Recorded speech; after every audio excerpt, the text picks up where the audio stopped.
My name's Ebony Rhiney James and I'm Head of Digital Marketing at Sony Music. So I look after the RCA International Group and also the Associated Labels division under Sony. You know, I work in digital marketing and people always think it's quite technical and that side of it, but it's actually really creative. And I think for me, when we sign new artists, or even if, you know, we're working with artists that we worked with before and we're hearing a new album, sometimes I hear tracks and it kind of, you know, it excites me still. You know, I've been working in the music industry for maybe 9 years now.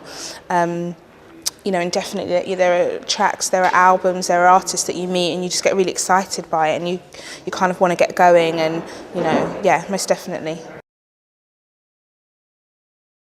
My perfect listening experience is probably normally when for me, music is very much like a mood setter. So if I'm often working late or cooking at home, or you know, just to kind of be on my own and listening to music, not through headphones, but you know, through a speaker is, you know, probably my most favourite time. But saying that, I've been to some amazing gigs and just been blown away, and especially when it's been quite intimate. I've been quite lucky in the you know, in the fact that I've been able to see some artists with maybe 10 people in the room or 50 people in the room rather than a few thousand. So those experiences have definitely been amazing as well.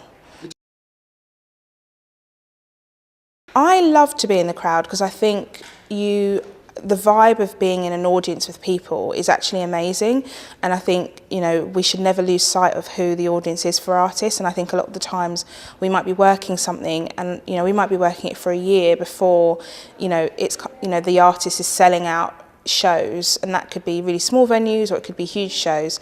And I think to kind of see the fruition of the work that you've been doing and see the audience there and kind of really get an idea of who those people are that you've been marketing to all this time, you know, is amazing. And I love to kind of eavesdrop on conversations and what people are saying and think, oh, so they did get that or they didn't, or oh, I didn't, you know, to kind of think about how people are consuming, you know, the music that we've been working on is really important, I think.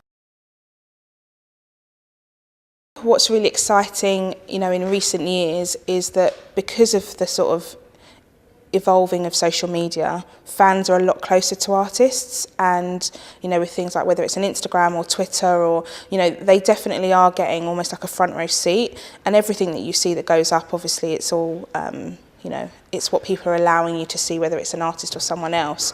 But I definitely think that social media is allowing fans to get much closer. You know, you can make a comment on Twitter and actually get a response, and you know, they're seeing that even if maybe they're not responding to it. So 100%, I think social media is really key in terms of decreasing the gap between fans and artists, definitely.